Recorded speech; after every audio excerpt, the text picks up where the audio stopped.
নতুন করে আপনার আমার জন্য এখন বিজ্ঞাপন নিয়ে আসছে। কি বিজ্ঞাপন? কাছে আসার সাহসী গল্প। জানেন তো আপনারা না? আল্লাহু আকবার। কাছে আসার সাহসী গল্প কি শিখাচ্ছে তারা আপনাকে? কেমনে পরিবারকে ফাঁকি দিতে হবে, পরিবারের পিতামাতার সম্মতি নাই, তারপরেও কেমনে তাদেরকে অ্যাভয়েড করতে হবে, সমাজ যেইটাকে আনকালচার হিসাবে নেয়, সমাজ যেটাকে স্বীকৃতি দেয় না, সমাজকে বৃদ্ধাঙ্গুলি দেখায় আমাদেরকে, তারপরেও এই অবৈধ কাজের মধ্যে কেমনে ঝাঁপায় পড়তে হবে। পরিবার, সমাজ, আল্লাহ রাসূল সাল্লাল্লাহু আলাইহি ওয়াসাল্লাম বলছেন হাসবিহা ওয়ালি নাসবিহা, আল্লাহ রাসূল বলছেন ওয়ালি দীনিহা, দিন দেখো, পরিবার দেখো, বংশ দেখো, দুইজনের মধ্যে কুফি মিলাও, এরপরে সুন্দর করে একটা সামাজিক আউলিম ওয়ালাউ বিশাতিন ওলিমা করে তারপরে বিয়ে করো, তারপরে তুমি পরিবার বানাও। তারা আমাদেরকে কাছে আসার সাহসী গল্পে শিখাচ্ছে। কিসের পরিবার? পরিবারের খেতাপুরি। যেই বাপ মা তোমারে বড় করলো তাদেরকে বৃদ্ধাঙ্গুলি দেখায়, পারলে পা দিয়ে তাদেরকে ঠেলে দেই। সমাজের চোখকে আমরা পাত্তাই দেই না। আমরা কি করতেছি? আমরা দুইজন মিলে যা সিদ্ধান্ত, কেউ মানলেও ভালো, না মানলেও ভালো, এইভাবে অবৈধ, নিষিদ্ধ, অনন্য যেইগুলা কোনোভাবেই উপায়কে গ্রহণ করা, শরীয়ত, সমাজ, দেশের আইন কানুন কিচ্ছু যেটাকে সাপোর্ট করে না, ওইগুলা করে যারা দুইজন একত্রিত হতে পাইছে, ওইটার নাম দিয়েছে সাহসী গল্প। আমরাও দ্ব্যর্থহীন কণ্ঠে একটা বার্তা দিতে চাই, যারা এই সকল অসভ্যতা, অশ্লীলতা এইগুলাকে মুসলমানদের সমাজের মধ্যে কন্টিনিউ হাজার বলার পরে প্রমোট করে যাচ্ছেন, আপনারা হয় স্বেচ্ছায় শুধরালে শুধরান, নচেত নাম উল্লেখ করে বলতে চাই, ইউনিলিভার সহ যেই সকল মিডিয়া এই সকল কাছে আসার গল্পকে প্রমোট করবে, এই সকল অবৈধ অশ্লীলতাকে প্রমোট করবে, এই দিন আপনাদের, এই বছর শেষ বছর আপনাদেরকে বলে দেওয়া হচ্ছে, এরপরে বাংলাদেশের সকল আলেম ওলামা সচেতন মুসলমানের পক্ষ থেকে আপনাদেরকে বয়কটের ডাক দেওয়া হবে। বাংলাদেশে ইউনিলিভারের কোনো পণ্য, কোনো ব্যবসা, কোনো কিছুর সাথে মুসলমানদের কোনো সম্পর্ক থাকবে না। ঠিক কিনা? এটাই শেষ বছর আপনাদের জন্য, খবরদার। আমি কুরআনুল কারীমের একটা আয়াতে কারিমা তেলাওয়াত করেছি। এই আয়াতে কারিমার মাধ্যমে আমরা আজকে কিছু কথাবার্তা শোনার চেষ্টা করব। আল্লাহ রাব্বুল আলামিন সুস্পষ্ট একটি ঘোষণা দিয়েছেন। আল্লাহ রাব্বুল আলামিন বলছেন, কুল ইন্নামা হাররামা রাব্বিল ফাওয়াহিশা মা যাহারা মিনহা ওয়া মা বাতান। হে রাসূল, আপনি আপনার উম্মতের জন্য কিয়ামত পর্যন্ত এই ঘোষণাকে বলবৎ করে দেন, কিয়ামত পর্যন্ত আপনি জানায় দেন, ইন্নামা হাররামা রাব্বিল ফাওয়াহিশা মা যাহারা মিনহা ওয়া মা বাতান। আল্লাহ রাব্বুল আলামিন আপনার উম্মতের উপরে যত ধরনের প্রকাশ্য অশ্লীলতা, অপ্রকাশ্য অশ্লীলতা আছে, এই অশ্লীলতার সকল চোরাগুপ্তা রাস্তাগুলাকেও আল্লাহ রাব্বুল আলামিন কিয়ামত পর্যন্ত আপনার উম্মতের জন্য হারাম করে দিলেন। এই উম্মতের জন্য সকল প্রকার অশ্লীলতাকে আল্লাহ রাব্বুল আলামিন হারাম করেছেন। এরপরে আল্লাহ রাব্বুল আলামিন বলছেন, ওয়াল ইসমা ওয়াল বাগি, গুনাহ করা তোমাদের জন্য। ওই প্রথম কথার উপরে এইটা আতেফা। প্রকাশ্য যে সকল গুনাহ, অপ্রকাশ্য যে সকল গুনাহ, যত ধরনের নির্লজ্জতা আছে, মুফাসসিররা নানান ধরনের ব্যাখ্যা করেছেন, তবে কনক্লুশনে বলেছেন, আহসানুল বায়ানের ভিতরে আসছে, মুফাসসিররা বলছেন, দুনিয়ার মানুষ আল্লাহ রাব্বুল আলামিন এখানে প্রকাশ্য আর অপ্রকাশ্য বলে ওই সকল গুনাহকে নিষিদ্ধ করেছেন, ওই সকল অপরাধকে নিষিদ্ধ করেছেন যেই কাজটা তুমি করার পরে শরীয়ত ইসলাম তোমার মাথায়, তোমার বিবেকে, তোমার সমাজে, তোমার পরিবেশে সেইটার পক্ষে বিপক্ষে নানান মতামত থাকতে পারে, কিন্তু কোনো মতামত আল্লাহর কাছে গ্রহণযোগ্য হবে না। আল্লাহ এবং তার রসুল যদি বলেন এই কাজটা করা গুনাহ, এই কাজটা করা অপরাধ, এই কাজটা করা ইমানদার করতে পারবে না, এই ধরনের প্রকাশ্য অপ্রকাশ্য সকল ধরনের অশ্লীলতাকে আল্লাহ রাব্বুল আলামিন হারাম করে দিয়েছেন। এরপর আল্লাহ বলছেন, ওয়াল বাগি, দুনিয়ার বুকে বিদ্রোহ করো তোমরা, বিদ্রোহী মনোভাব নিয়ে চলাফেরা করা। বিদ্রোহের দুইটা দিক, একটা হচ্ছে আপনি কোনো একটা সমাজের মধ্যে আছেন, কোনো একটা পরিবেশ, কোনো একটা আইন কানুনের অধীনে আছেন।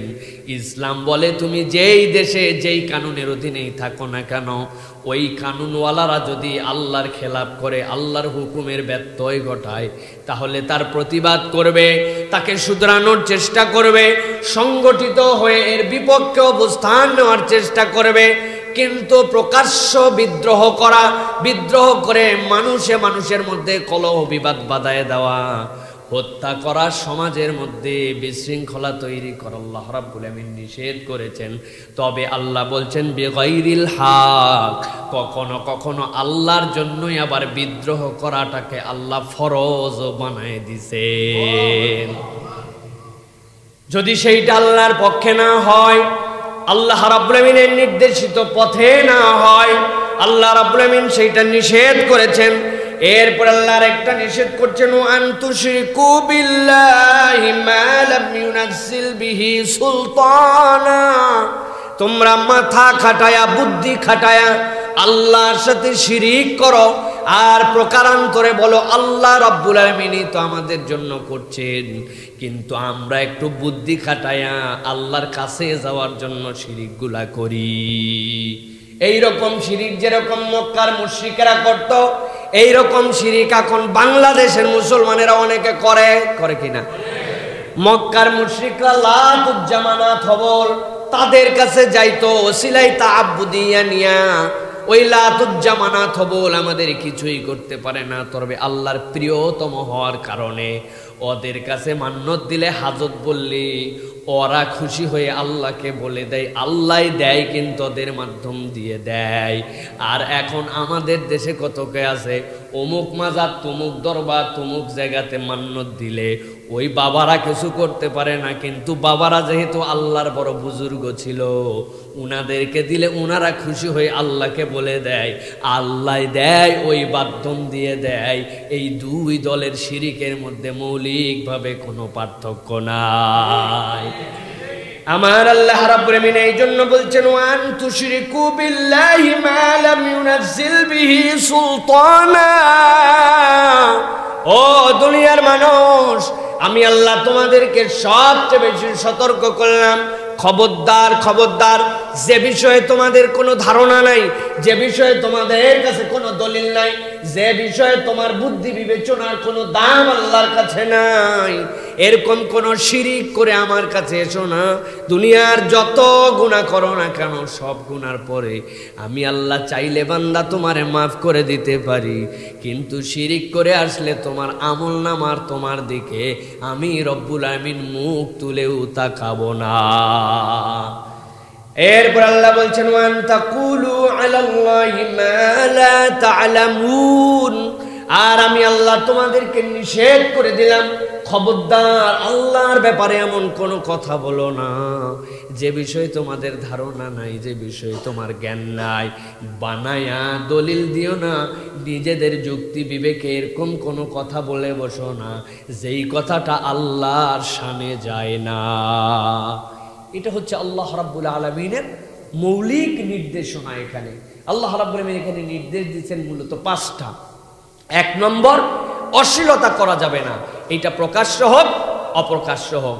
2 নম্বর, আল্লাহ রাব্বুল আলামিন বলছেন গুনাহ করা যাবে না, এটা প্রকাশ্য হোক অপ্রকাশ্য হোক। মানুষ দেখতে পায় না, অথবা আমি আমার ঘরের মধ্যে নিজের ফোনে নিজের লেপের নিচে যা দেখতে পারি, আল্লাহ বলছেন ওইটাও আল্লাহ রাব্বুল আমিন দেখতে পান। অতএব বান্দা, এই আভ্যন্তরীণ গুনাহ যেইটা তুমি করছো এইটাও বাদ দাও, প্রকাশ্যটাও বাদ দাও। এরপরে বিদ্রোহ করো না, আল্লাহর নির্দেশিত পথ যদি সেখানে না থাকে, খবরদার তোমরা বিদ্রোহী জাতিগোষ্ঠীতে রূপান্তর হয়েও না।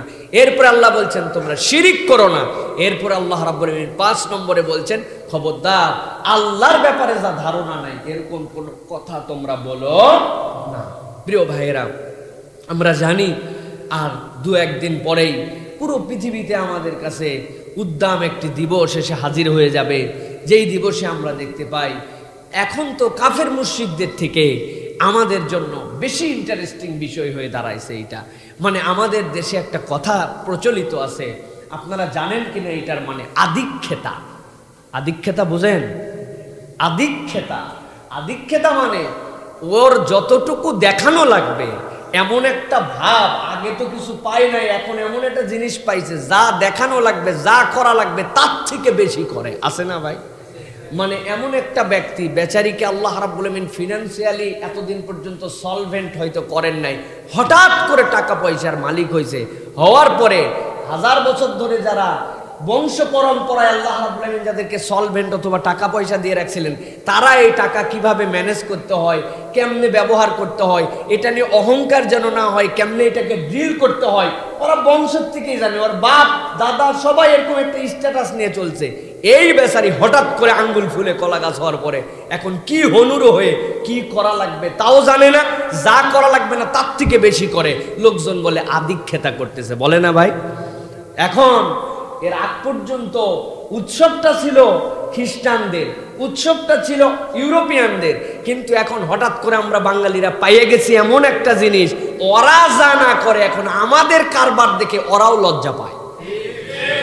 প্রিয় ভাইয়েরা, সেই দিবস নিয়ে এত মাতামাতি, এই দিবসের সংক্ষিপ্ত একটা আপনাদের কাছে ব্রিফ দিব যে আসলে বিশ্ব ভালোবাসা দিবস যেটা বলছি, ভ্যালেন্টাইন্স ডে যেটা বলছি, এটার মৌলিক ইতিহাস কি আপনারা হয়তো বা জানেন, কিন্তু তারপরেও আবারও একবার আপনাদের কাছে স্মরণ করায় দেওয়ার জন্য বলি, কেন ইসলাম এবং মুসলমানেরা এই দিবসের বিরোধিতা করে। ভালোবাসা এটা কত সুন্দর, কত পবিত্র, কত সুমহান দিবস, এই দিবসের ইসলাম কেন বিরোধিতা করতে যাবে?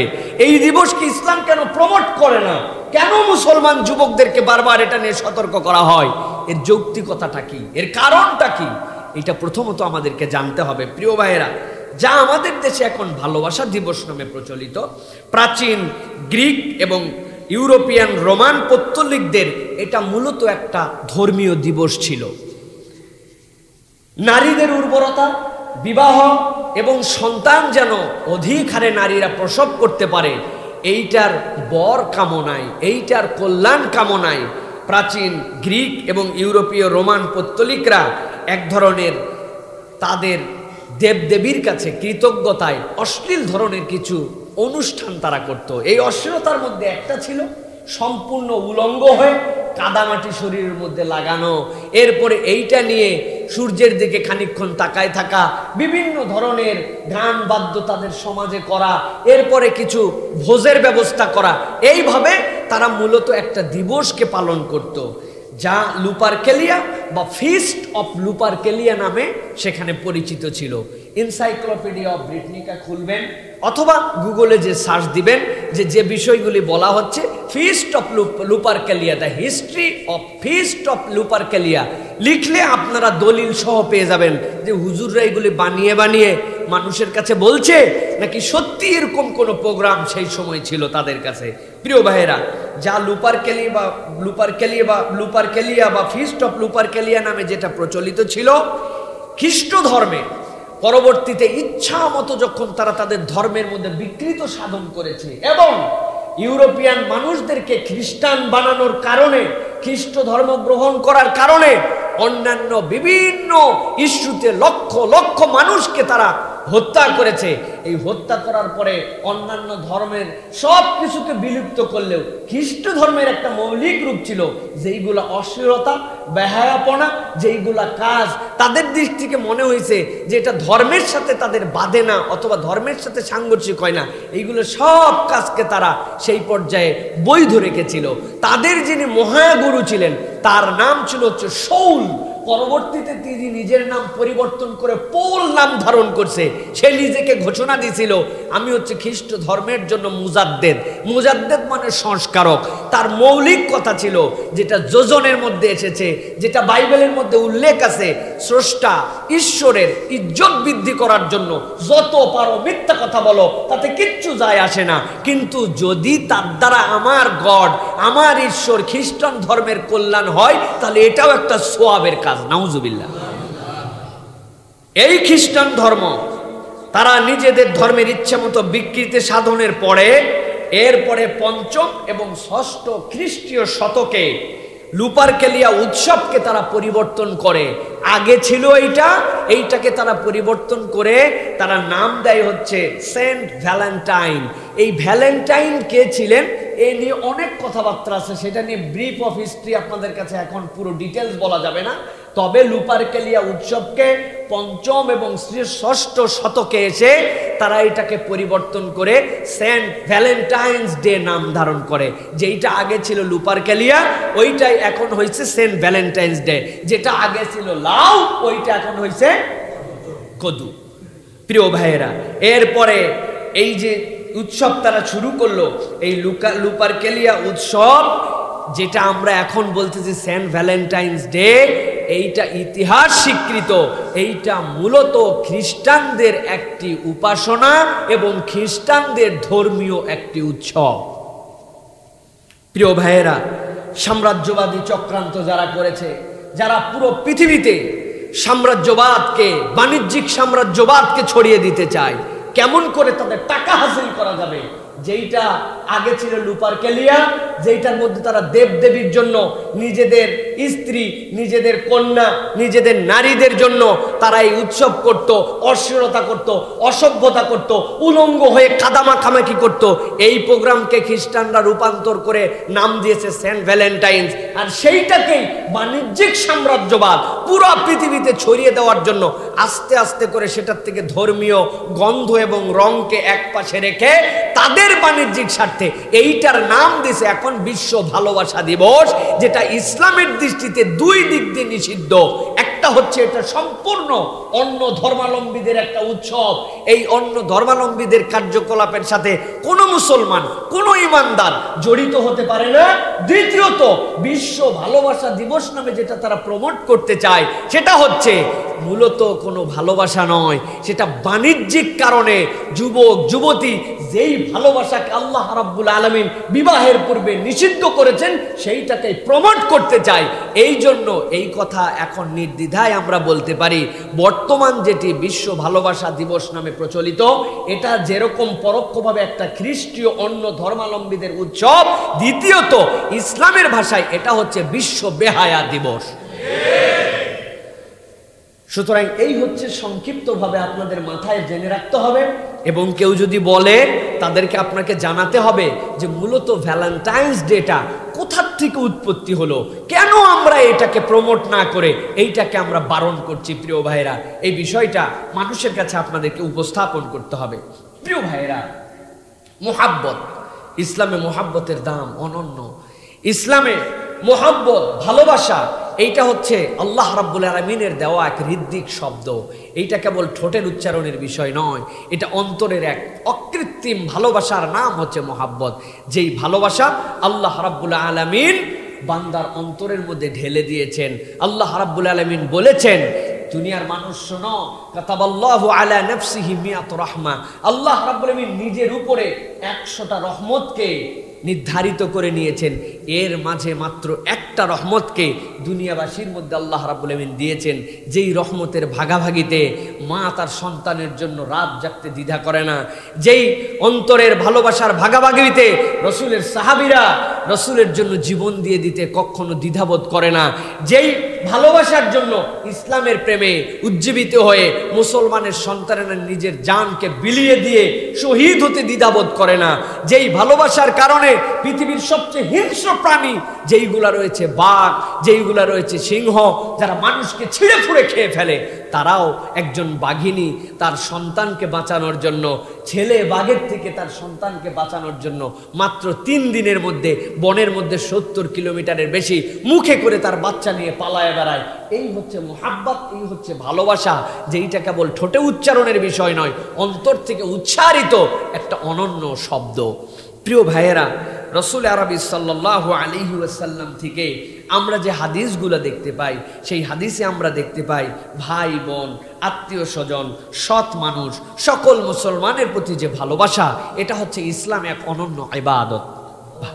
ভালোবাসা ইসলামে ইবাদত। অন্য কোন ধর্মে ভালোবাসা ইবাদত কিনা আমরা জানি না, তবে ইসলামে হচ্ছে ভালোবাসা ইবাদত। আপনার আত্মীয়তার সম্পর্ক রক্ষা করা, আপনার মুসলমানের প্রতি মুসলমানের ইমানের দাবিতে ভালোবাসা, আপনার সন্তানদেরকে ভালোবাসা, আপনার জন্য সঙ্গী বন্ধু বান্ধবের জন্য বিশ্বস্ত হয়ে তাকে ভালোবাসা, অসুস্থ রোগীর প্রতি আপনার ভালোবাসা, আপনার সমাজের অন্যান্য দুর্বল মানুষের প্রতি ভালোবাসা, মুসলিমের প্রতি আপনার অন্তরের টান এবং ভালোবাসা, এইটা আপনার আমার ইমানের দাবি। এবং এই ভালোবাসার কারণে আল্লাহ রাব্বুল আলামিন ইবাদত হিসাবে আপনার আমার আমল নামায় সওয়াব লিখে দিবেন। রাসূলুল্লাহ সাল্লাল্লাহু আলাইহি সাল্লাম আমাদের মাঝে নেই। আজ থেকে 1400 বছর আগে আপনার আমার প্রিয় হাবিব সাল্লাল্লাহু আলাইহি ওয়াসাল্লাম দুনিয়া থেকে চলে গেছেন, কিন্তু রাসূল আরবি সাল্লাল্লাহু আলাইহি ওয়াসাল্লাম আপনার আমার জন্য যে অনন্যতা এবং ভালোবাসার যে বিষয়গুলো জানিয়ে গেছেন, কোন ইমানদার যদি এখনো রাসূল আরবি সাল্লাল্লাহু আলাইহি সাল্লামকে ওই রকম করে ভালোবাসে যেটা রাসূল বলেছেন, সেই ভালোবাসার কারণে আপনি আমি আল্লাহ রাসূল সাল্লাল্লাহু আলাইহি সাল্লামের পাশে জান্নাতে থাকার মতো বন্দোবস্ত দুনিয়ায় থাকতে বানায় নিতে পারি। আল্লাহ রাসূল বলছেন, মান আহাব্বা সুন্নতি ফাকাদ আহাব্বানি ওয়া মান আহাব্বানি কানা মাই ফিল জান্নাহ। দুনিয়ার মানুষ, আমি রাসূল দুনিয়াতে থাকবো না, দুনিয়া থেকে চলে যাব, কিন্তু জেনে রাখো মান আহাব্বা সুন্নতি, আমি থাকবো না তাই কি আমার আদর্শ, আমার নীতি, আমার চলা, আমার বলা, আমার স্টাইল তোমাদের কাছে রয়ে গেছে। ওইটাকে যদি তোমরা ভালোবাসো, সেটা 14,000 বছর পরে হোক, কিয়ামতের আগের দিন পর্যন্ত হোক, যে আমার কোনো একটা পথ এবং মত তার সামনে উদ্ভাসিত হওয়ার পরে সেইটাকে এই বলে পছন্দ করে নিল, এটা আমার রসুলের আদর্শ, এটা আমার রসুলের কথা, এটা আমার রসুলের চলা, এটা আমার রসুলের প্র্যাকটিস, সো আমার কোনো কথা নাই, আমি আমার নবীর সুন্নাতকে মহব্বত করে আমার জীবনে ধারণ করলাম। আল্লাহ রসুল বললেন, আমি মুহাম্মদ সাল্লাল্লাহু আলাইহি ওয়াসাল্লাম না থাকি তাতে কি, ফাকাদ আহাব্বানি, সে যেন মুহাম্মদ সাল্লাল্লাহু আলাইহি ওয়াসাল্লামকেই ভালোবাসে।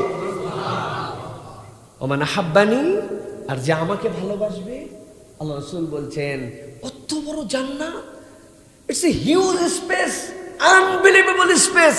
এটা কত বড় হবে তুমি কল্পনাই করতে পারবে না। মালা আইনুন রা ওয়ালা উযনুন সামিআত ওয়ালা খাতারা আলা কলবি বাশার, তোমার অন্তর যতদূর পর্যন্ত চিন্তা করার যোগ্যতা রাখে, তোমার চিন্তা যেখানে শেষ, সেখান থেকে জান্নাতের এই বিশালত্ব হবে।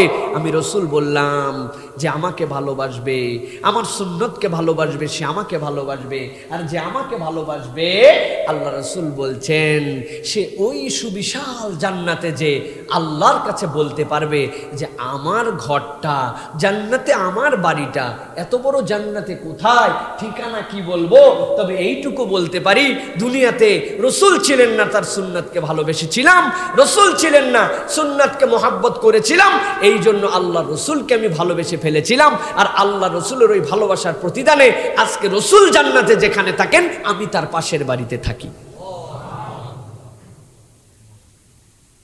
মানে হাব্বানি কানা মাই ফিল জান্নাহ, এই মাই মানে পাশের বাড়িতেও না, রাসূল বলছেন আমার বাড়িতে থাকে।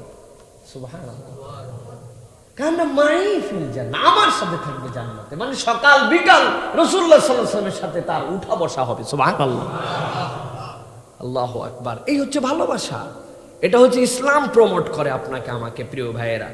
কিন্তু তারা করতেছে কি, তারা এইটার রূপ এবং রেখাকে পরিবর্তন করে দিছে, পরিবর্তন করে আপনার আমার জন্য এখন যেটা বুঝাতে চায়, আরে ভালোবাসা তো ভালোবাসাই, এর আবার এত আগ আছে কি আর পিস আছে কি, এইগুলো আমাদের ভাবার মতো সময় নাই। তারা এখন প্রমোট করে যে যুবক যুবতী, তরুণ তরুণী, তোমরা বিবাহ করো বা না করো, তোমাদের যৌবনের তাড়না আছে, তোমরা একজন আরেকজনের প্রতি ভালোবাসায় ঝাঁপায় পড়ো। এই যে ভালোবাসা আপনার আমার জন্য প্রমোট করতেছে, বিশ্বাস করেন, কথাটা বললে হয়তো অন্য ধর্মকে ছোট করে নয়, বাস্তবতায় বলছি, এই ভালোবাসার প্রমোট করাই শিখাইছে খ্রিস্টান ধর্ম।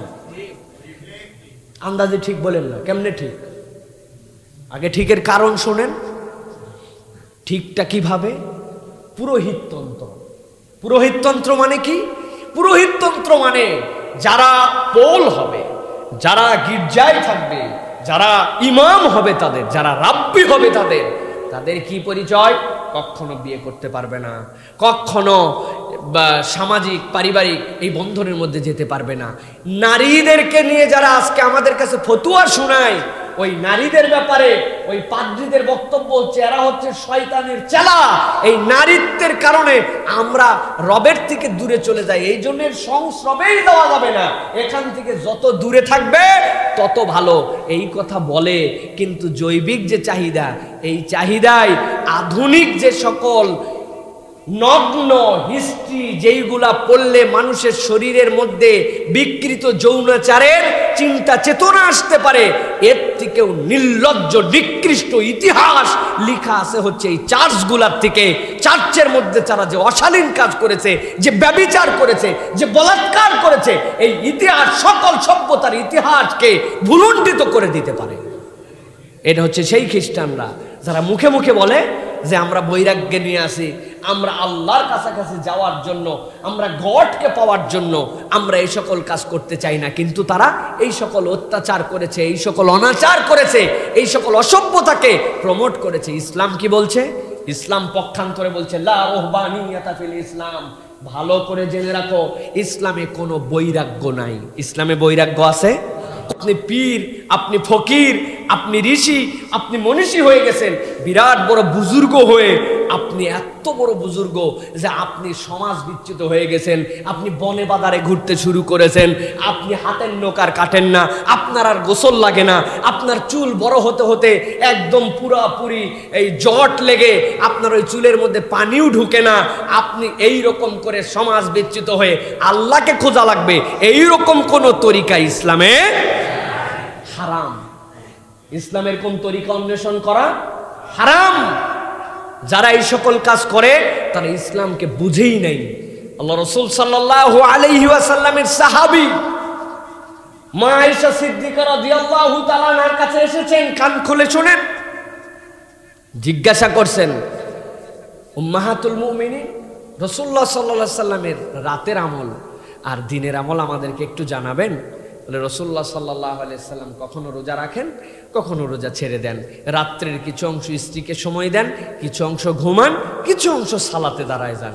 ওই সাহাবী সব শুনে মাথা উঁচু করে আল্লাহর দিকে বলতে বলতে চলে যাচ্ছে, নবী তো নবী, নবী সাল্লাল্লাহু আলাইহি ওয়াসাল্লাম মাসুম, আল্লাহ রাব্বুল আমিন তার তো গুনাহ খাতাই আমল নামাতে দেন নাই, উনি এইটা করেন ঠিক আছে, কিন্তু আল্লাহ, আমি আল্লাহর শপথ করে বলছি আমাকে আরো এগিয়ে যেতে হবে, এই জন্য আমি প্রতিদিন রোজা রাখবো, সারা রাত দাঁড়ায় দাঁড়ায় নামাজ পড়বো, কিসের স্ত্রী কিসের বউ।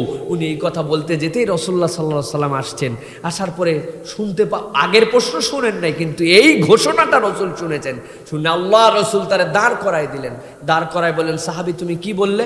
বলি ইয়া রাসূলুল্লাহ, আপনি তো আপনি, আমাকে যদি আগাতে হয় সারা রাত আমি নামাজ পড়বো, সারা দিন আমি রোজা রাখবো, এই কথাই আমি বলে যাচ্ছি। আল্লাহ রাসূল তাকে বললেন, শোনো, তোমাকে সাবধান করা হচ্ছে, আমি মুহাম্মদ সাল্লাল্লাহু আলাইহি ওয়াসাল্লাম রাতের কিছু অংশ জাগি, কিছু অংশ স্ত্রীকে সময় দেই, কিছু অংশ সালাত আদায় করি, রোজা রাখি, রোজা ছাড়ি। তুমি যদি মনে করো আমার এই তরিকার বাহিরে, আমার এই পদ্ধতির বাহিরে তুমি আরো বেশি কিছু করে আগাতে যাবে, আমি সাক্ষ্য দিচ্ছি তুমি অন্যায় কাজ করবে, তুমি আমার উম্মতের তালিকা থেকে বের হয়ে যাবে। কল্পনা করছেন আপনি রাসূলুল্লাহ সাল্লাল্লাহু আলাইহি ওয়াসাল্লামের পদ্ধতির মধ্যে আপনার থাকার কি দাম? সেখানে রাসূলুল্লাহ সাল্লাল্লাহু আলাইহি ওয়াসাল্লাম বিয়ে করলেন, রাসূলুল্লাহ সাল্লাল্লাহু আলাইহি ওয়াসাল্লাম সংসার করলেন, রাসূলুল্লাহ সাল্লাল্লাহু আলাইহি ওয়াসাল্লাম ইমামতি করলেন, রাসূলুল্লাহ সাল্লাল্লাহু আলাইহি ওয়াসাল্লাম সামাজিকভাবে পরিবেশের মধ্যে থেকে তিনি সবচেয়ে উৎকর্ষ সাধন করলেন, তার সাহাবীরা সবচেয়ে বড় মারেফত হাসিল করলেন। আর আপনি কোন মারেফত আর কোন রিয়াজত নিয়ে আসছেন যেই মারেফতে আপনারে ওই ইয়েতে যেতে হয়, বনে বাজারে যেতে হয়, যেই মারেফতে আপনারে শর্টের পোশাক পরতে হয়, যেই মারেফতের নামে আপনারে এমন চুল কাটার সময় পান না, আপনার গায়ের মধ্যে গুয়ের মাছি পড়ার সময় পায় না। কি মারেফত? এটা মারেফত না, এটা মারার পথ। এটার নাম কি? মারার পথ। মনে রাখবেন, ইসলাম এবং রাসূলুল্লাহ সাল্লাল্লাহু আলাইহি ওয়াসাল্লামের পদ্ধতির বাইরে কোনো মারেফত নাই, কোনো মারেফত নাই, যা আছে সব ভণ্ডামি। আমার রাসূলুল্লাহ সাল্লাল্লাহু আলাইহি ওয়াসাল্লামের সাহাবী আবু বকর সিদ্দিক রাদিয়াল্লাহু তাআলা থেকে বড় মারেফত কে হাসিল করতে পারবে ভাই? ওমর রাদিয়াল্লাহু তাআলা থেকে বড় মারেফত হবে না, উনার থেকে বড় ওলি হবে। আমরা ওলি আর সাহাবী তো আলাদা করছি, যে ওলিদের স্ট্যান্ডার্ডে সাহাবীরা পড়েন না, সাহাবীরা যারা তারা ওলি না, তাই না? মানে আমাদের কথাবার্তার ঢং শুনলে মনে হয় যে বড় পীর আব্দুল কাদের জিলানী উনি এতই বড় পীর, পীরের লাইনে উনি এত বড় যে ওমর, ওসমান, আবু বকর তাদের গ্রেড আলাদা সাহাবীর তবকায়, আর ইনারা অলির তবকায় ওমর ওসমানের থেকেও মনে হয় আগায় আছে। নাউজুবিল্লাহ। বরাবর আব্দুল কাদের জিলানী থাকতে যদি উনার নামের আগে পিছে যত পামপট্টি দেওয়া হয়, এই কথা শুনলে উনাদেরকে মাথা ন্যাড়া করে বিদায় করতেন, সাইজ করে দিতেন একবারে উনারা। কারণ উনারা জানতেন তাদের অবস্থান কি, তারা কোন তবকার মানুষ, খৈরুল কুরুনের পরের মানুষ। হযরত যুন্নুন মাসরি আল্লাহর বড় ধরনের একজন বুজুর্গ ছিলেন, মাহবুব ছিলেন। মিশরে বৃষ্টি হয় না, সব লোক এসে ধরছে, যুন্নুন বৃষ্টি হয় না, আপনি একটু আল্লাহর কাছে দোয়া করেন তাহলে বৃষ্টি হবে। হযরত যুন্নুন বলছেন, না আমি দোয়া করলে কিভাবে বৃষ্টি হবে, তোমরা দোয়া করো। লোকজন বলছেন, আপনার ব্যাপারে আমাদের হোসনে জন আছে, আপনি কবিরা গুনাহ করেন না, আপনি আল্লাহর জন্য কান্নাকাটি করেন, অতএব মেহেরবানি করে আপনি একটু দোয়া করেন। লোকজনের সাবাসাবিতে বলছে, ঠিক আছে কালকে সকালবেলা দোয়া হবে, তোমরা যাও। রাত্রেবেলা লোক চলে যাওয়ার সাথে সাথে সব কাপড় চুপড় বেঁধে পাগলের মতো দৌড়ায় মিশর থেকে পালাই যাচ্ছেন, যে সকালবেলা তো লোকজন আবার ধরতে আসবে। মিশর থেকে দৌড়াতে দৌড়াতে সারা রাত্রে হুদুদে মাসর যেটা আছে, মিশরের যে অঞ্চল, যেই শহরে উনি থাকতেন, ওই শহর থেকে বাইরে চলে গেছেন। ফজরের নামাজ পড়ে শহরের বাইরে যে আল্লাহর কাছে হাত তুলে বলছেন, আল্লাহ লোকজন আমার ব্যাপারে এত ভালো ধারণা রাখে, আমি তো জানি আমি তোমার কি বান্দার, কত শুকরগুজার বান্দা। আমার যতটুকু ধারণা আল্লাহ, আমার জন্যই এই মিশরে বৃষ্টি হয় না। তোমার এই অকৃতজ্ঞ বান্দা, যেই বান্দার কারণে বৃষ্টি হচ্ছে না মনে হচ্ছে এই পাপিষ্টের কারণে, সেই বান্দাটা এখন মিশরের সীমা থেকে বেরিয়ে আসছে। তোমার ওই বান্দাদেরকে আর কষ্ট দিও না, এখন তুমি একটু বৃষ্টি দিয়ে দাও। এই কথা বলার সাথে সাথে মিশরে প্রবল বৃষ্টি। আপনাদের কি ধারণা যে উনি সত্যিই তো গুনাহগার ছিলেন, এই জন্য উনি যাওয়ার কারণে বৃষ্টি শুরু হয়ে গেছে, তাই না? এটা হচ্ছে হাস্তিকে মিটায় দেওয়া, যে যত বড় তিনি তত নিচে নেমে গেছেন। আল্লাহ তাদের বুজুর্গত্ব, তাদের ইবাদত, তাদের আল্লাহ নৈকট্য যত দূর গেছেন তত নিজেকে মিটায় রাখছেন, তত নিজেকে ছোট করছেন। আল্লাহ তাদের ছোট হওয়াকে পছন্দ করে আল্লাহ রাব্বুল আলামিন যা দোয়া করছেন সেটাই কবুল করে নিয়েছেন। এটা ছিল তাদের বড়ত্ব। এটা তারা নিজেদেরকে মিটিয়ে দিয়ে রেখেছিলেন, যে আল্লাহ রাব্বুল আলামিনের কাছে এত বিনয়ী ছিলেন। রাসূলুল্লাহ সাল্লাল্লাহু আলাইহি ওয়াসাল্লাম থেকে হাদিস এসেছে, রাসূলুল্লাহ সাল্লাল্লাহু আলাইহি ওয়াসাল্লাম বলছেন, আলা উখবিরুকুম বিআহলিল জান্নাহ, আমি কি তোমাদের কাছে কারা জান্নাতি তাদের ঘোষণা দিব না? সাহাবীরা বলেন, না ইয়া রাসূলুল্লাহ, কেন দিবেন না, বলেন ইয়া রাসূলুল্লাহ, কারা জান্নাতি বলেন ইয়া রাসূলুল্লাহ। আল্লাহ রাসূল বললেন, কুল্লু দাঈফ, প্রত্যেক দুর্বলেরা, প্রত্যেক দরিদ্ররা, প্রত্যেক সমাজে যাদেরকে তোমরা পাত্তা দাও না, এইগুলাই আল্লাহর কাছে অগ্রগামী জান্নাতি। সুবহানাল্লাহ। এরপরে রাসূলুল্লাহ সাল্লাল্লাহু আলাইহি ওয়াসাল্লাম বলছেন, লাউ আকসামা বিল্লাহি লাআবাররাহ। এইরকম কতগুলা মানুষ সমাজে আছে যাদেরকে পাত্তা দাও না, যাদেরকে দেখে গুরুত্ব বোঝা যায় না, যাদের পোশাক, যাদের বেশভূষা, যাদের চলাফেরা তোমাদের কাছে অত আকর্ষণীয় নয়, কিন্তু ওই মানুষগুলাকে আল্লাহ এত পছন্দ করেন। লাউ আকসামা বিল্লাহি লাআবাররাহ, যদি আল্লাহর কাছে তারা কোনো কসম করে কিছু চেয়ে বসে, আল্লাহ অবশ্যই সেটা দেন। সুবহানাল্লাহ। লোকটারে দেখে পাত্তাই দেই না, হ্যাঁ সে চলাফেরা আনস্মার্ট লাগে, জামা কাপড় পিছন দিকে জড়ো হয়ে গেছে, কাপড় চুপুর ময়লা, দাড়ি উস্কো খুস্কো, মানে আমরা সমাজে পাত্তাই দেই না। রাসূল বলছেন, অথচ তোমরা চিনো না হয়তোবা সে আল্লাহর এত মাহবুব যে সে আল্লাহর কাছে কসম করে বলে, আল্লাহর কসম আল্লাহ তুই এটা দিবি না কেন? আল্লাহর যদি এরকম কথা বলে বসে, আল্লাহ দিয়েই দেন। সুবহানাল্লাহ। কল্পনা করছেন রবের সাথে তার কি হট কানেকশন। এটা হচ্ছে ভালোবাসা দিয়ে, আল্লাহর সাথে মোহাব্বত দিয়ে, এইটা হচ্ছে তারা অর্জন করেছেন। আর এই ভালোবাসাকে এখন আমরা উল্টা করছি, এই ভালোবাসাকে উল্টা এখন কি করছি, এইটাকে আমরা ওই যে খ্রিস্টান পাদ্রীদের চালচলনে ওইটাকে আমরা এখন প্রমোট করে, যে বিয়ে করলেও ভালো, না করলে আরো ভালো। হ্যাঁ, বিয়ে করতেছে 3টা সন্তান হওয়ার পরে, শুনেন না আপনি, ওনারা ঘোষণা দিছে আগামী 1 আগস্টে উনি বিয়ে করবেন, বাচ্চা কাচ্চা 5টা আশপাশে, এরপরে উনি বিয়ে করতে যাচ্ছে। হাইরে আদর্শ আমাদের, লজ্জায় তো তাদের মুখে নাম নেওয়ার কথা না তাদের, ঠিক কিনা? লজ্জায় ওদের নাম মুখে নেওয়ার কথা না, যে আল্লাহ, আর যাই হোক এটা বেলজ্জা। সারা জীবন বেশ্যার মতো যেরকম কাজ করলো, যেরকম অবৈধ সম্পর্ক করলো, বিবাহ ছাড়া তার সাথে জেনা করে করে করে করে, খালি জেনাই করেনি, 5টা সন্তান হওয়ার পরে এরপর বিয়ে করতে যাচ্ছে। এইরকম ছাগলের সাথে তো আমার কোনো সম্পর্কই থাকতে পারে না, ঠিক কিনা? ঘৃণাই তাদের নাম নেওয়ার কথা না, ঠিক কিনা? আপনি তারপরে মোহাম্মদ সালাহকে পছন্দ করতে পারেন, আমি ফুটবলকে প্রমোট করছি না, যে অন্তত মুসলিম ও যাই করুক, অন্যায় করলেও গোপনে করছে, কিন্তু কোনো মুসলমান আজ পর্যন্ত ঘোষণা দেয় নাই যে আমার 2টা পোলাপান হওয়ার পর আমি বিয়ে করতে যাচ্ছি। দিছে? আরে কমজোর মুসলমান যে, এটাও দিছে। ইসলাম যে নামাজ পড়ে না, কালাম পড়ে, এও ঘোষণা দিছে জীবনে, ও দিবে না? অন্তত এইটুকু তার মধ্যে বোধ আছে। আর এইগুলা যারা, এইগুলা হচ্ছে ওই ভালোবাসার বিনোদন আপনার আমার কাছে প্রমোট করতেছে। ওই ভালোবাসা আগে করো, পরে তারপরে বাচ্চা কাচ্চা হোক, তারপরে বিয়ে করো।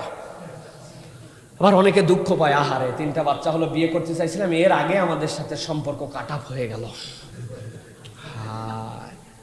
প্রিয় ভাইরা, এই হচ্ছে ভালোবাসা প্রমোট করতেছে যারা, সেইটা হচ্ছে ওই ভালোবাসা। ওই ভালোবাসার সমাজকে তারা বানাতে চায়। উদাহরণ এমনি এমনি দেই নাই, ওই ভালোবাসার সমাজকে প্রমোট করতে চায়। এখন আপনার আমার মধ্যে ইসলামের ভালোবাসা পরিবার কেন্দ্রিক, মনে রাখবেন, মুখস্থ রাখবেন, ইসলামের ভালোবাসা পরিবার কেন্দ্রিক। আর তারা আমাদেরকে পরিবারের বাহিরে ভালোবাসা দিতে চায়।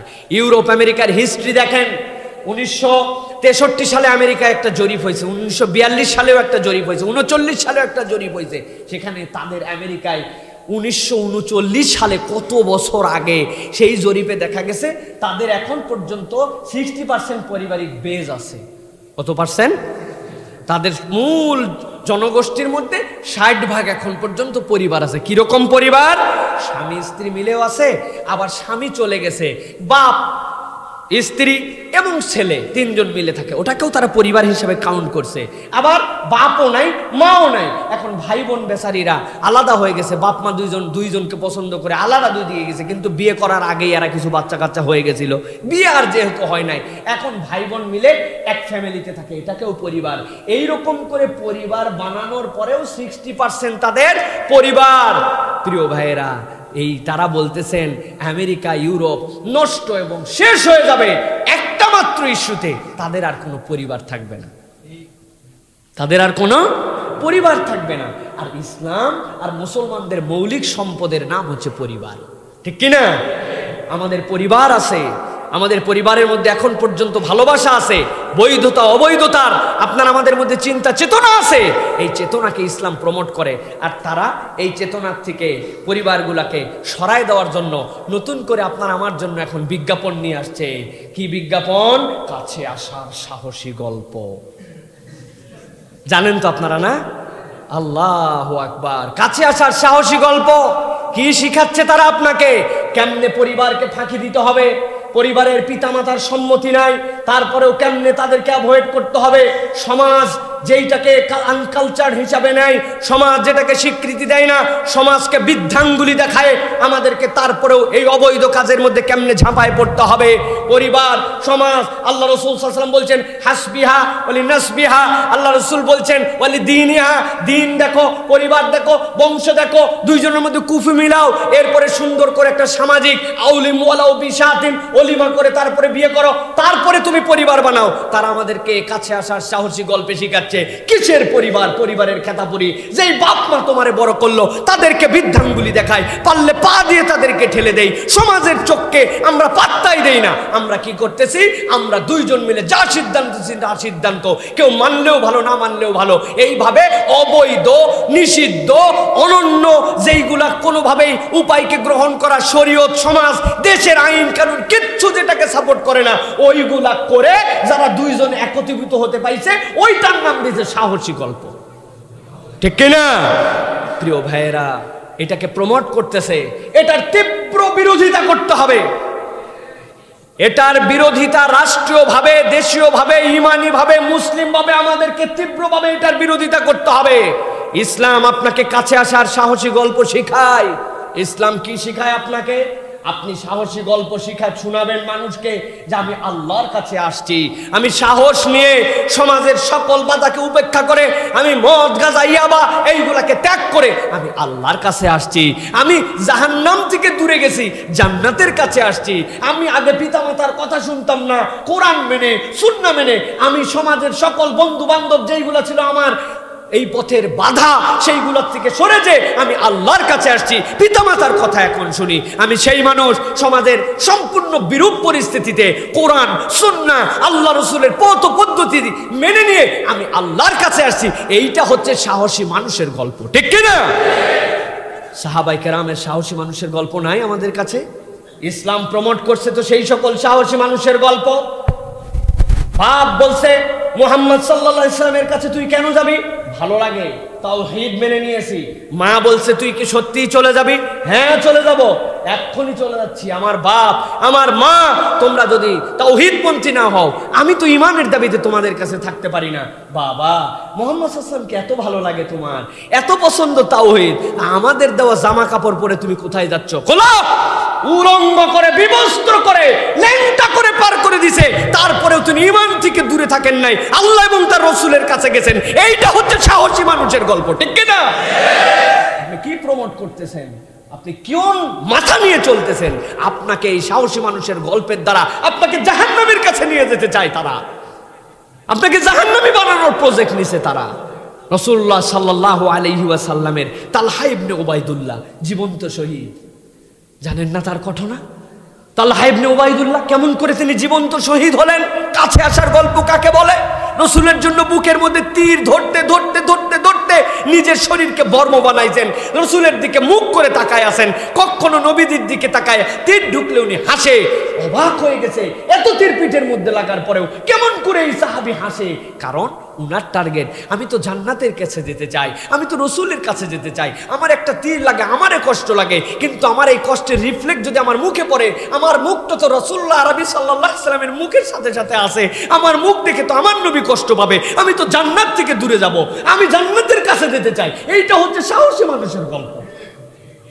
যুবক কোথায় যাচ্ছ ভাই? তুমি কার পিছে ছুটতেছো? তুমি তোমার ধর্মের, তোমার ইসলামের, তোমার ঈমানের চেতনা তুমি অনুভব করতে পারো না যে আল্লাহ রাব্বুল আমিন তোমাকে কি নিয়ামত দিয়েছেন, তোমার জন্য কত বড় নিয়ামত দান করেছেন। উসাইদ বিন হুযাইর রাদিয়াল্লাহু তাআলা আনহু সাহসী মানুষ। কাছে আসা কাকে বলে জানো নাকি?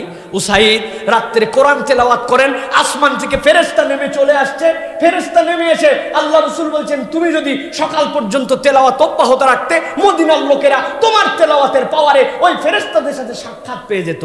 এ হচ্ছে কাছে আসার গল্প, যে মানুষ হিসাবে ফেরেশতারে দুনিয়ায় নামায় নিয়ে চলে আসছে। সুবহানাল্লাহ। এটা আমাদের পূর্বপুরুষ তারা ছিলেন, আমাদের ঈমানের দাবিদার, আমাদের তারা ভাই ছিলেন ঈমানের। তোমার নাই এই কাছে আসার কথা, এই দিকে যাওয়ার কথা, আর তুমি হারাম, যেটাকে শরীয়ত মানে না, যেটাকে খ্রিস্টানরা প্রমোট করতে চায়, তোমার পরিবারকে নষ্ট করে দিতে চায়, এই সমাজকে নষ্ট করে দিতে চায়, অশ্লীলতা বেহায়াপনা বেলাল্লাপনা দিয়ে সমাজের ভিত্তিকে নষ্ট করে দিতে চায়, ওইটার নাম দিয়েছে কাছে আসার গল্প। আমরাও দ্ব্যর্থহীন কণ্ঠে একটা বার্তা দিতে চাই, যারা এই সকল অসভ্যতা অশ্লীলতা এইগুলাকে মুসলমানদের সমাজের মধ্যে কন্টিনিউ হাজার বলার পরে প্রমোট করে যাচ্ছেন, আপনারা হয় স্বেচ্ছায় শুধরালে শুধরান, নচেত নাম উল্লেখ করে বলতে চাই ইউনিলিভার সহ যেই সকল মিডিয়া এই সকল কাছে আসার গল্পকে প্রমোট করবে, এই সকল অবৈধ অশ্লীলতাকে প্রমোট করবে, এই দিন আপনাদের এই বছর শেষ বছর আপনাদেরকে বলে দেওয়া হচ্ছে, এরপরে বাংলাদেশের সকল আলেম ওলামা সচেতন মুসলমানের পক্ষ থেকে আপনাদেরকে বয়কটের ডাক দেওয়া হবে। বাংলাদেশে ইউনিলিভারের কোনো পণ্য, কোনো ব্যবসা, কোনো কিছুর সাথে মুসলমানদের কোনো সম্পর্ক থাকবে না, ঠিক কিনা? এটাই শেষ বছর আপনাদের জন্য। খবরদার আপনারা এই সকল অসভ্যতাকে প্রমোট করেন না। এই সকল অসভ্যতায় আনুষ্কা তৈরি করছে, বাপ কাঁদে, মা কাঁদে, কোথার থেকে তারা পাইলো? আমরা যদি বলি আপনাদের এই সকল ঘটনায় উৎসাহিত হয়ে তারা এই অন্যায় করেছে। কয়েকদিন আগে গ্রুপে একসাথে যুক্ত হয়ে ছেলে মেয়েরা যে অন্যায় করলো, করার পরে মদ খেয়ে মারা গেল, আমরা যদি বলি আপনাদের এই সকল ঘটনাকে টার্গেট করে তারা কাছে আসা শিখেছিল, আপনারা তাহলে এর জন্য দায় নেবেন কিনা? সমাজের মধ্যে যে সকল বেহায়াপনা হচ্ছে, যে সকল অশ্লীলতা হচ্ছে, বাপ মা তোমারে বড় করলো, এই পর্যন্ত তোমারে মানুষ করলো, তুমি তোমার মায়ের মুখের দিকে তাকালে না, বাপের মুখের দিকে তাকালে না। তোমার মা আজ থেকে 15, 16, 18 বছর আগে তুমি যখন ছিলে তখন ডায়াপার আবিষ্কার বাংলাদেশের জন্য সেভাবে হয় নাই। শীতের রাত ছিল, 5 দিন 7 দিন পর পর তোমার জন্য এই দেশের মধ্যে সেই নিম্নচাপ ছিল, সেই বর্ষা ছিল, কাপড় শুকাতে পারে না, গ্যাসের চুলার উপরে তোমার জন্য নেকড়া শুকাইছিল, তেনা শুকাইছিল, নিজের নতুন শাড়িগুলা বের করে ছিঁড়ে ছিঁড়ে তুমি যেন অসুস্থ না হও। সারা রাত জেগে জেগে দুনিয়ার মানুষ ঘুমায় গেছে, তোমার 5 বার 7 বার পটি পরিবর্তন করছে, বাথরুম চেঞ্জ করে দিছে। যেই মা তোমার এত বড় করলো, যেই বাপ তোমার এত বড় করলো, তাদেরকে বৃদ্ধাঙ্গুলি দেখায়, তাদেরকে লাগে না, ওদেরকে ফাঁকি দিয়ে কাছে আসার গল্প শেখাচ্ছেন। আপনি মূলত পরিবার ভেঙে দিয়ে, ইমানদারদের চেতনা ভেঙে দিয়ে বাংলাদেশ সহ পুরো পৃথিবীতে একটা নৈরাজ্যকর অসভ্য সংস্কৃতি প্রতিষ্ঠা করার সংগ্রাম করতেছেন, ঠিক কিনা? এটার প্রতিবাদ করতে হবে, প্রতিবাদ করতে হবে। বিশেষ করে আমার যারা কথা শুনেন, আমার যারা মুসল্লি আছেন, আপনাদেরকে প্রতিবাদ করতে হবে। এটার সাথে আমাদের কোনো সম্পর্ক নাই। ধিক্কার জানাই এখান থেকে কেমন করে সমাজে পরিবর্তন করা যায়, এইগুলো আমাদেরকে ভাবতে হবে, চিন্তা করতে হবে, স্ট্যাটাস দিতে হবে, পোস্ট বানাতে হবে, জানাতে হবে, প্রয়োজনে মিছিল করতে হবে, মিটিং করতে হবে, প্রয়োজনে রাজপথে আন্দোলন করতে হবে, ঠিক কিনা? তারপর আমরা অসভ্যতাকে প্রমোট করতে দিতে পারি না। ওদের টার্গেট মুসলমানদের পরিবার শেষ করে দেয়। কে? আজ থেকে 30 বছর আগের পরিবারের ব্যাকগ্রাউন্ড দেখেন, খুঁজে দেখেন, তখনকার মানুষজন কিরকম ছিলেন, তখনকার আমাদের পরিবারগুলো কেমন ছিল, আর এখনকার জেনারেশনে কেমন হয়েছে। এই মাত্র কিছুদিনের মধ্যে আমাদের কি ভাস্ট আমাদের সমাজের মধ্যে আমরা অসভ্যতার মধ্যে ছড়ে গেলাম। আমরা কিভাবে এটাকে একসেপ্ট করে নিচ্ছি আমরা পরিবার। আর নয়, আর বাড়তে দেওয়া যাবে না। আমি তো বলি, যেই পাপ করেছে আমরা বিশ্ববিদ্যালয়ে, যে সেই পাপ করে ক্লাস 5-এর ছেলেরা এখন, হ্যাঁ, যেই অন্যায় আমরা কল্পনা করেছি ইন্টারমিডিয়েট পাস করার পরে বাপ মার চোখ ফাঁকি দেওয়ার পরে, সেই পাপ করে এখন ঘরে বসে, ঠিক কিনা? প্রিয় ভাইয়েরা, সাবধান, শেষ হয়ে যাবে, জেনারেশন শেষ হয়ে যাবে। এবং তাদের টার্গেটই এইটা। একমাত্র উপায় মুসলমানদেরকে ধ্বংস করতে হলে পরিবার ধ্বংস করে দিতে হবে। ওরা কাছে আসার গল্প দ্বারা কে বোঝাচ্ছে আপনাকে? কল্পনার মধ্যে এটা নিতে হবে প্রিয় ভাইয়েরা, এখান থেকে বাঁচতে হবে আমাদেরকে, নচেত বিপদ। আমার আল্লাহ রাব্বুল আমিন এই জন্য বলছেন, খুব সাবধান হও। ইসলামে কেবলমাত্র ব্যভিচার যেটা নিষেধ এরকম নয়, বরং আল্লাহ বলছেন ব্যভিচারের ধারে কাছেও তোমরা যেতে পারো না। আল্লাহ কোরআনুল কারীমের মধ্যে বলছেন, কুল ইন্নামা হাররামা রাব্বিল ফাওয়াহিশা মা যাহারা মিনহা ওয়া মা বাতান। প্রকাশ্য অপ্রকাশ্য সব ধরনের, যত ধরনের অশ্লীলতা আমার আল্লাহ রাব্বুল আমিন নিষেধ করলেন তোমাদের জন্য। আল্লাহ বনি ইসরাইলের 32 নম্বর আয়াতের মধ্যে জানাচ্ছেন, ওয়ালা তাকরাবুজ জিনা ইন্নাহু কানা ফাহিশাতান ওয়া সাআ সাবিলা। জিনা করা তো দূরের কথা, বান্দা জিনার ধারে কাছেও যে না। আমি আল্লাহ রাব্বুল আমিন জানালাম এইটা হচ্ছে তোমাদের জন্য জঘন্যতম অশ্লীলতা, আর এইটা তোমাদের জন্য নিকৃষ্টতম একটি আচরণ। আমার আল্লাহ আরো বলছেন, ওয়ালা তাকরাবুল ফাওয়াহিশা মা যাহারা মিনহা ওয়া মা বাতান। সূরা আনআমের 151 নম্বর আয়াতের মধ্যে আল্লাহ বলছেন, তোমাদের জন্য আমি রব্বুল আমিন বললাম ওয়ালা তাকরাবুল ফাওয়াহিশা, এর আগে বলেছেন ইন্নামা হাররামা রাব্বিল ফাওয়াহিশা, হারাম করেছেন আল্লাহ। আল্লাহ এখানে বলছেন তোমরা যা কিছু প্রকাশ্য অপ্রকাশ্য অশ্লীলতা, একজন ইমানদার হিসাবে আমি আল্লাহ তোমার কাছে বললাম এর কাছেও তোমরা যেতে পারবে না। এটা আল্লাহর পক্ষ থেকে নিষেধ প্রিয় ভাইয়েরা, আল্লাহর পক্ষ থেকে। এইটা আপনার আমার জন্য বড় বেশি বাড়াবাড়ি ধরনের কঠিন নির্দেশনা। বলবেন কেন? আমি আপনাদের কাছে বলি, শুনতে আপনাদের কাছে খুব খারাপ লাগবে। সেটা হচ্ছে প্রিয় ভাইয়েরা, আপনি ধরেন কুত্তার গু ভাইজে খেয়ে ফেলছেন, শুয়োরের গোস্ত কাবাব করে খেয়ে ফেলছেন, মরা ভাই কবর দিছে ওনার নাড়ি ভুড়ি তুলে আপনি চিকেন ফ্রাই করে ওইটা খেয়ে ফেলছেন। আপনি ওইটা তোলার পরে ওইটা হচ্ছে চিকেন গ্রিল যেরকম করে ওরকম করে খেয়ে ফেলছেন। কল্পনার মধ্যে নিতে পারতেছেন এইটা? আরে কুত্তার গু আবার ভাইজে খাই কেমন করে? ধরেন এটা হারাম কিনা বলেন? হারাম না, কিন্তু কোনো একজন লোক এটা খাই ফেলছে। আল্লাহর কাছে এরপরে বলল, আল্লাহ আমি যে কি খারাপ করছি, চিন্তার বাহিরে একটা জঘন্য অরুচিকর হারাম করছে। আল্লাহ তুমি আমাকে মাফ করে দাও আল্লাহ, আমার ভুল হয়ে গেছে, আমি আর বাইসে থাকতে কোনোদিন কুত্তার গু ভাইজে খাবো না। আল্লাহ রাব্বুল আলামিন তৎক্ষণাৎ আল্লাহর বান্দাকে মাফ করে দিবেন। কিন্তু আপনি যদি এই অশ্লীলতার মধ্যে যান, ওই অশ্লীলতার থেকে যদি আপনি ওই অশ্লীলতা, এই হারাম, এই সকল যেইগুলা বললাম, অবৈধ যেটা ভালোবাসা, যেটা ইসলাম আপনাকে প্রমোট করে নাই, এইটা যে সকল নাম উচ্চারণ করলাম, এর থেকেও জঘন্য হারাম। কেমন করে জঘন্য হারাম? কারণ এইখান থেকে আপনি যখন আল্লাহর কাছে তওবা করে ফেরত আসবেন, তার আগে আপনার নৈতিকতা শেষ, আপনার পরিবার শেষ, আপনার দেশ শেষ, আপনার সমাজ শেষ। আপনি একটা খারাপ জিনিসকে কালচার হিসেবে অন্যের কাছে উপস্থাপন করে ফেলছেন, ঠিক কিনা? ওটা সিলসিলা বানায় ফেলছেন, ওটা আপনার দেশকে শেষ করে ফেলবে, ঈমানকে শেষ করে ফেলবে, আপনার পরিবেশকে শেষ করে ফেলবে। এই জন্য এই সকল হারাম, যেইগুলো হারাম খারাপ, ওর থেকে অশ্লীলতা আল্লাহর কাছে বড় বেশি কঠিন খারাপ। এখান থেকে আমাদেরকে বাঁচতে হবে প্রিয় ভাইরে, কোনো বিকল্প নাই, কোনো বিকল্প নাই। আল্লাহ রাব্বুল আমিন আরেকটা বিষয় আপনাকে আমাকে সতর্ক করেছেন, যেটা প্রথমে বলেছি, এই লুপারকেলিয়া উৎসব, এই উৎসবগুলো হচ্ছে ধর্মীয় একটা আবর্তনে তারা এই প্রোগ্রাম করত। আল্লাহ বলছেন দুনিয়ার সবচেয়ে বড় অশ্লীলতা হচ্ছে ধর্মের নামে অশ্লীলতা। সবচেয়ে বড় অশ্লীলতার নাম কি? ধর্মের নামে অশ্লীলতা। আল্লাহ বলছেন খবরদার, এইগুলো করতেই পারো না। আর আমরা দেখতে পাই ইহুদি নাসারাদের ধর্মে অশ্লীলতাই হচ্ছে তাদের মূল আয়োজন।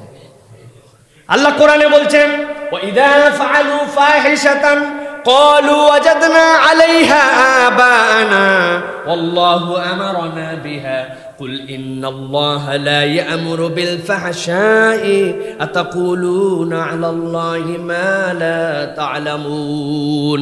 সূরা আরাফের 28 নম্বর আয়াতের মধ্যে আল্লাহ রাব্বুল আমিন বলছেন, ও দুনিয়ার মানুষ, আল্লাহ রাব্বুল আমিনের ব্যাপারে তোমরা কেমন করে অন্যায় অত্যাচার কথা বলো, কেমন করে বাজে কথা বলো।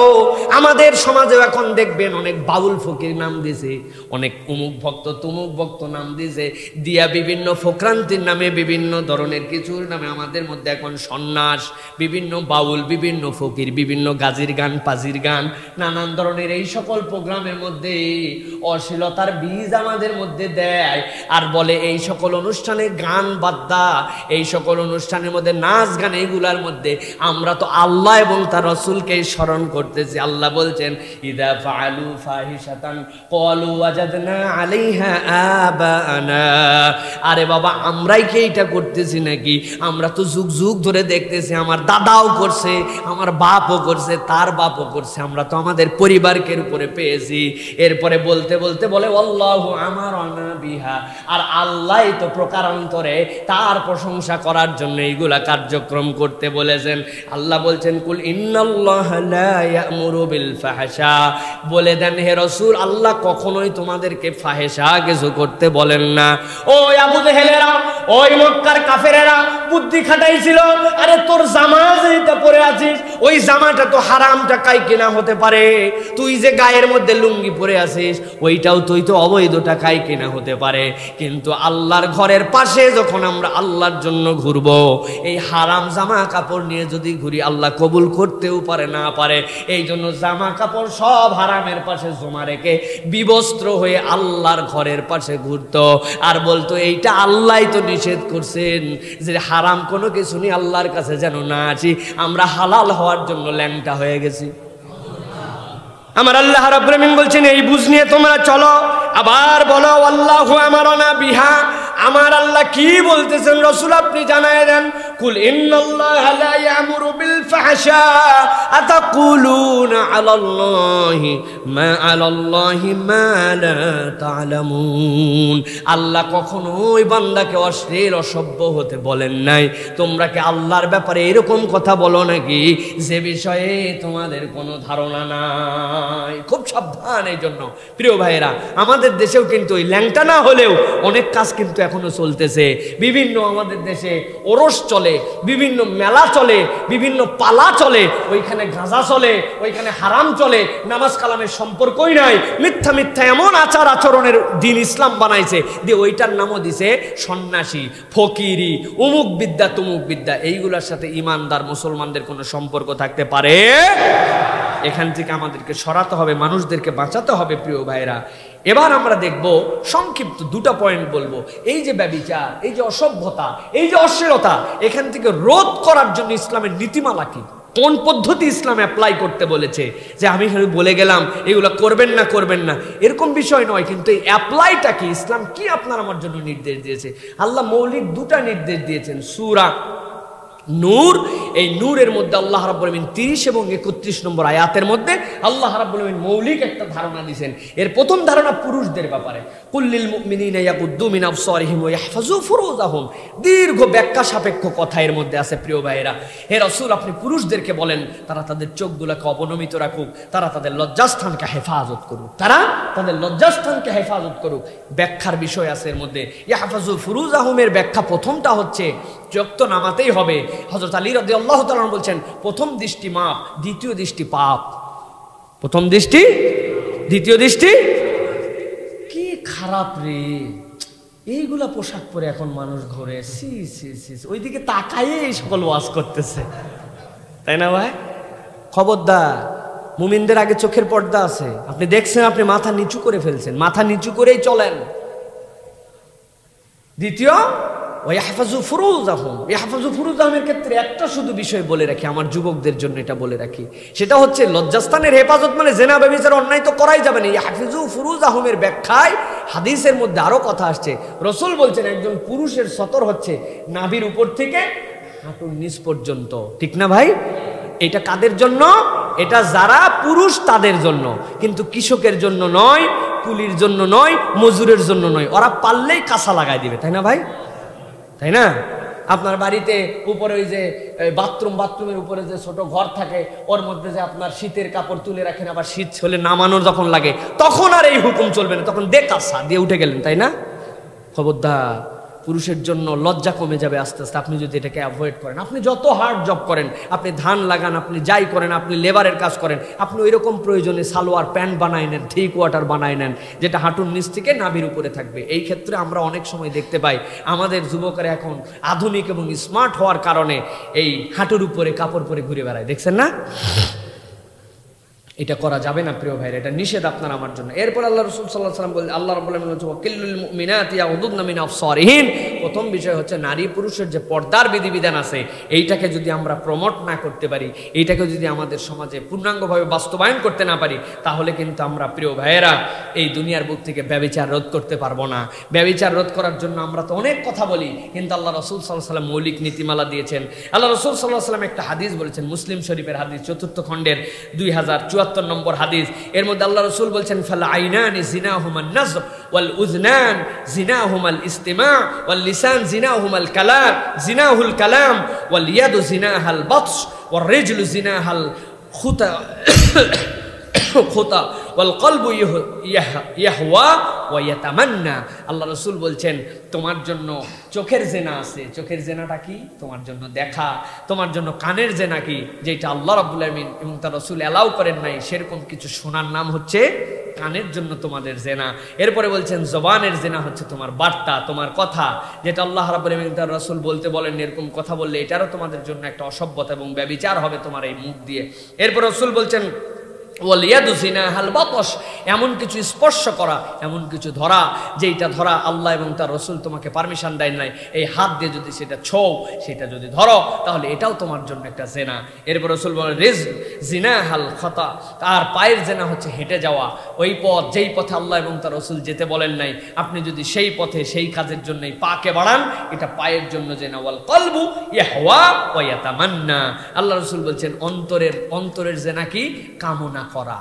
অন্তরে আমরা অনেক সময় কল্পনা করি যা আমাদের জন্য লাগবে না, যেটা আমাদের জন্য বৈধ নয়, এরকম কল্পনার নামও অন্তরে আপনার আমার জন্য জেনা। প্রিয় ভাইয়েরা, এই জন্য আমরা এটার থেকে বেঁচে থাকার জন্য আমাদেরকে চেষ্টা করতে হবে। প্রিয় ভাইয়েরা, সর্বশেষ আপনাদের কাছে একটা টিকার কথা বলবো, যে টিকাটা আমাদের জন্য খুব জরুরি। বলবো? রাসূলুল্লাহ সাল্লাল্লাহু আলাইহি সাল্লাম বলছেন, খুব মনোযোগ দিয়ে শুনেন, লাম তাজহারিল ফাহিশাতু ফি কওমিন কাত্তু হাত্তা ইউলিনু বিহা ইল্লা ফাশা ফিহিমুত তাউন ওয়াল আউজা আল্লাতী লাম তাকুন মাদাত ফি আসলাফিহিমুল্লাযীনা মাদাউ।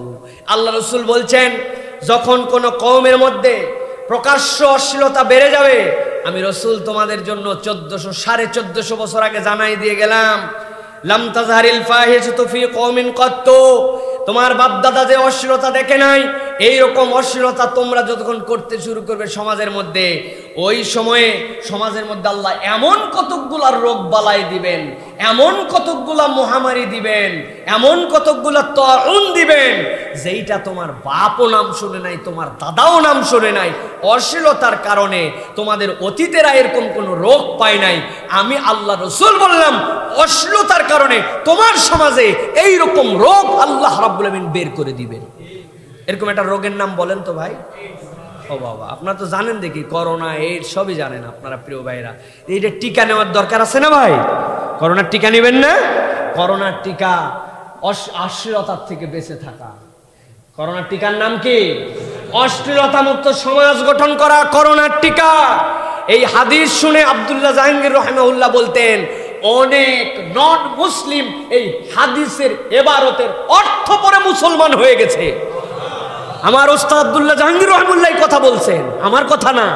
এই হাদিস রেওয়ায়াত করে উনি বলছেন, এই হাদিস শুনে বাবারা অনেকে মুসলমান হয়ে গেছে, কারণ তারা অবাক হয়ে গেছে, তারা খুঁজে দেখেছে তাদের সমাজে যত ধরনের যেই সকল রোগ আগে ছিল না, ওই সকল রোগের উৎপত্তি হয়েছে, যেইগুলোর নাম শুনে নাই, ওইগুলো সবগুলো হচ্ছে অশ্লীলতার কারণে। অশ্লীলতায় তারা যারা মুসলিম হয়েছিল, তারা যেই রোগ দিয়ে মুসলমান হয়েছিল সেটার নাম এইডস ছিল। বড় অবাক হয়েছে, এই রোগের নাম কেউ শুনে নাই। আজ পর্যন্ত করোনার তো টিকা বেরিয়ে গেছে, কিন্তু এখন পর্যন্ত এইডস এর টিকা বেরোয় নাই, ঠিক কিনা? এত সাংঘাতিক প্রিয় ভাইরা। এইটার থেকেও মুসলমানদেরকে ডাইভার্ট করতে চায়, এখান থেকেও মুসলমানদেরকে মিসগাইড করতে চায়। মুসলমানদেরকে এখন শিখায়, বাঁচতে হলে জানতে হবে। কে? আমার জিজ্ঞাসা ভাই, বিগত 30 বছর আগের থেকে এই এইডসের বাংলাদেশে কতজন লোক এইডসে মারা গেছে ভাই? আর বাংলাদেশে কতজন এইডস কি এটা জানে ভাই? গ্রামের দিকে যাই জিজ্ঞাসা করবেন, এইডস কি জানেন নাকি? বলছেন নিশ্চয় এটা বিদেশি কোনো নতুন খাবার, ইংরেজি যেহেতু নাম শুনছে। আবার কেউ হয়তো বলতে পারে এটা সাবান, গায়ে মাখা লাগবে। ও জানেই না। তার মানে কি বোঝা যায়? বাঁচতে হলে জানতে হবে। আমরা যে এতদিন জানলামই না, আমাদের তো মহামারী হয়ে ঘরে ঘরে এইডস হয়ে যাওয়ার কথা।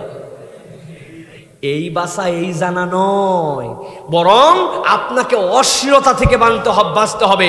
ইভেন বাংলাদেশে যারা হিন্দু সমাজে আছেন তাদেরও এইডস নাই, ঠিক কিনা? ওদের ধর্ম অনুযায়ী ওরা ওই ধর্মীয় অনুশাসন মানে। ওদের ধর্ম তো আপনাকে বলে না যে বিয়ে ছাড়া আপনি এইরকম যাত্রার সাথে আপনি প্রস্টিটিউশন করেন, এটা তাদের ধর্মেও বলে না, ঠিক কিনা?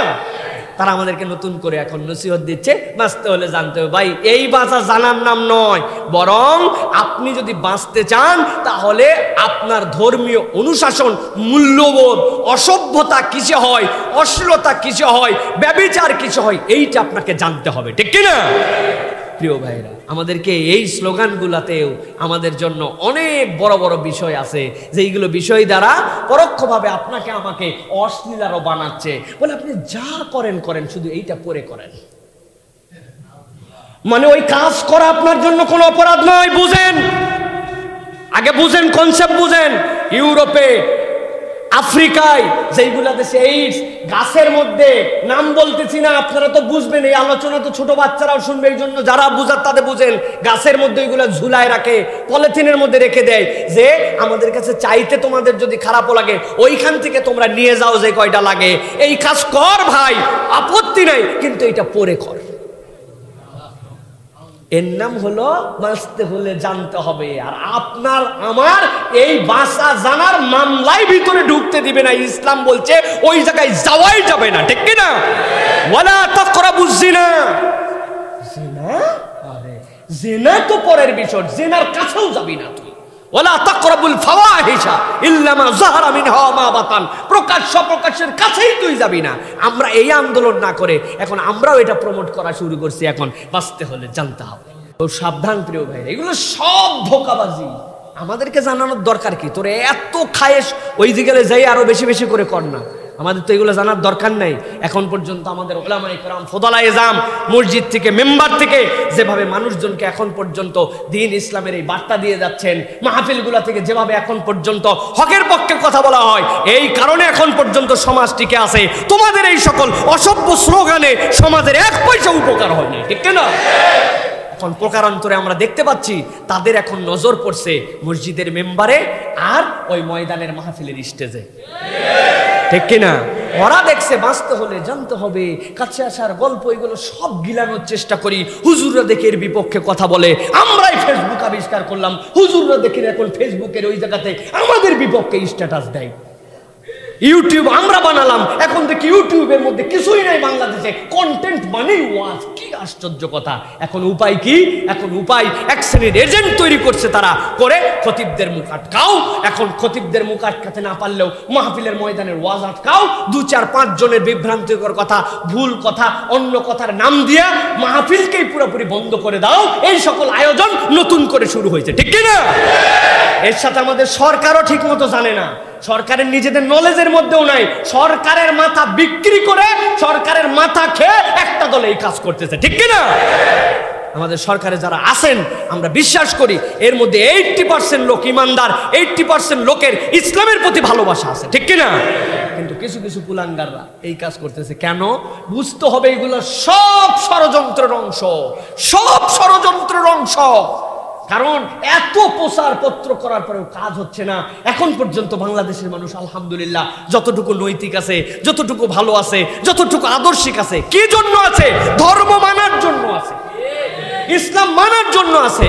কোরআন সুন্নাহর কথা এখন পর্যন্ত মাঠে ময়দানে হয় এই জন্য আছে, যেই ময়দানে কোরআনের কথা বলা হয়, হাদিসের কথা বলা হয়, ইসলামের কথা বলা হয়, যৌতুকের বিপক্ষে কথা বলা হয়, সুদের বিপক্ষে কথা বলা হয়, অন্যায়ের বিপক্ষে কথা বলা হয়, অপকর্মের বিপক্ষে কথা বলা হয়, আলঠালার বিপক্ষে কথা বলা হয়, ভাই ভাইয়ের সম্পর্ক বিল্ড আপ করার কথা বলা হয়, যেই সমাজের মধ্যে একজন আরেকজনের মধ্যে কলহ বিবাদ দূর করতে বলা হয়, কোরআন সুন্নাহ অনুযায়ী এইগুলা কথা বলা হয়। ওই ময়দানের মধ্যে যখন বাধা দেওয়া হয়, কথা বলতে আস্তে আস্তে করে সিস্টেম করে আটকানোর চেষ্টা করা হয়, তখন বোঝা যায় যারা এইগুলা বাধা দিতে চায় তারা প্রকারান্তরে এই সকল কল্যাণকর কাজ যেগুলো সমাজে আছে এই কাজগুলাকেই বাধা দিতে চায়।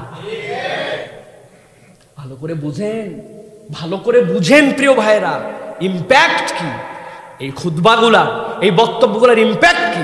আমি তো বলি খুতবার মঞ্চগুলো খতিব সাহেবরা সামাল দেন, টপিক ভিত্তিক সুন্দর করে উপস্থাপন করে গুছায় নিয়ে এসে বক্তব্য দেন। ওই দেখেন দাঁড়ায় আছে ভাইগুলো, দেখছেন কষ্ট করে ঝুলতেছে, দেখছেন? ওই দেখেন বাহিরে যায়, দেখেন রাস্তার মধ্যে কেমনে ঝুলে আছে, দেখেন কোথার থেকে আসছে খবরই তো জানেন না।